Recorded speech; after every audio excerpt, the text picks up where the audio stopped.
तो Paris Olympics खत्म हो गए हैं और यहाँ एक तरह से सन्नाटा पसर गया। जो पार्टी होती है, बड़ी पार्टी, दुनिया की सबसे बड़ी पार्टी के बाद जो एक जो माहौल बनता है, और वो ये कंसर्न भी होता है, इस पे कई सारे रिसर्च हुए हैं कि पार्टी के ठीक बाद डिप्रेशन हो जाता है। कई खिलाड़ी जो है उस इससे रिकवर करने की कोशिश भी करते हैं अलग अलग देशों में। फिलहाल भारत के लिए जो सबसे बड़ा कंसर्न है वो है ये है कि जो 6 मेडल तो मिले हैं, विनेश के मेडल को लेकर जो बात है वो बहुत गहमा गहमी मची हुई है।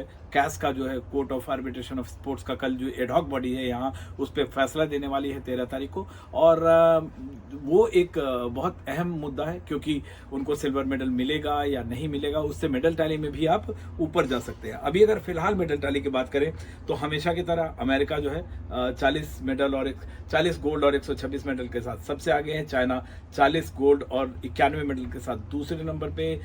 एशियन कंट्री जापान जो है 20 मेडल के साथ 20 मेडल और 20 गोल्ड और 45 मेडल के साथ तीसरे। पाकिस्तान हमसे ऊपर है और हम 71वें नंबर पे आए हैं। आप अगर बीजिंग ओलंपिक्स की बात करें, क्योंकि हमें गोल्ड मिला था, हम 50 के अंदर थे। हम अगर पिछले मुकाबले टोक्यो में भी अंदर थे, तो जो गोल्ड है वो इंडिया ने जो मिस किया है उसको लेके एक बड़ा कंसर्न जरूर है, और वो बुरी बात नहीं है, उसको लेके मंथन भी करना चाहिए। लेकिन आपको याद रखना चाहिए कि गोल्ड हमें तभी मिला है, जैसे आप अभिनव बिंद्रा की बात करें, एक लंबा उन्होंने इंडिविजुअल काफी कोशिश थी, पूरा सिस्टम उसको उनको मदद जरूर कर रहा है। गवर्नमेंट, उनके जो स्पॉन्सर्स हैं, सब ने मदद की है, पैसे गवर्नमेंट ने काफी खर्च किए, साई ने और सब ने।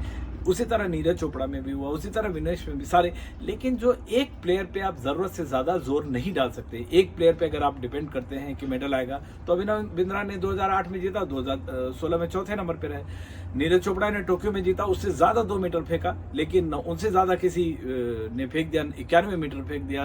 और नदी मर्शद जो है उनसे मतलब 90 के पार वो चले गए और उन्होंने मेडल ले लिया। तो एक किसी शख्स पे आप इतना ज्यादा डिपेंड करेंगे तो जाहिर तौर पे आपको कहीं ना कहीं पे थोड़ी सी चूक में आप मुश्किल होगी बहुत। जो लेकिन फिर भी जो कमेंडेबल परफॉर्मेंसेस है, जो शूटर्स ने जो किए हैं, आर्चर्स ने किए हैं, इसके अलावा हॉकी ने किया, नीरज चोपड़ा ने किया, अमन सहरावत आउटस्टैंडिंग परफॉर्मेंस। और ये जो कई लोग कह रहे हैं कि उनके बारे में श्योर नहीं था, लेकिन जो लोग उस सर्किट में जाते हैं, मैदान पे जानते हैं। अमन सहरावत ने खुद मुझसे कहा था कि मैं मेडल जीतूंगा, और लोग जानते थे क्योंकि रवि दहिया को सिल्वर मेडलिस्ट को बीट करके आए थे, तो उनका चांस था, यहाँ तक कि उनका गोल्ड का भी चांस था। लेकिन चलिए, उन्होंने ब्रॉन्ज जीता और खुद भी कहा कि मैं अब 2028 में अमेरिका में जो ओलंपिक्स होगा वहां पे गोल्ड जीतने की कोशिश करूंगा। तो ये सारी कोशिशें हैं, और जो जीते हैं, जो जांबाज, जो योद्धा जीते हैं, उनको सराहे जाने की जरूरत है। फिलहाल आप पेरिस शहर देखिए इस तरफ, और पेरिस शहर में आपको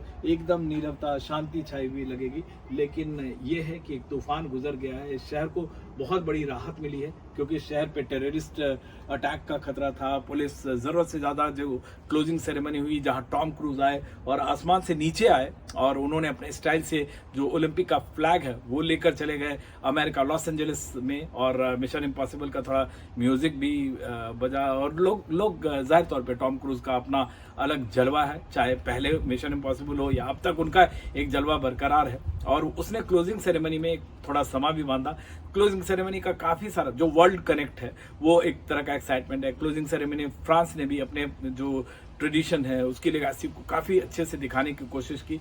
फ्रांस में आपको पता है 70 से ज्यादा है नोबेल लॉरेट्स हैं, तो यहाँ पे एक इंटेलेक्चुअल इसकी जो हेरिटेज है, इंटेलेक्चुअल जो हिस्ट्री है, वो सभी दिखाने की कोशिश की। भारत यहाँ से काफी सारे सबक लेके गया है, लेकिन कुछ गर्व करने की भी बात है। जो 6 मेडल आए हैं उनको फख्र करने की बात है, और आगे आत्ममंथन के साथ आगे बढ़ने की कोशिश करनी होगी।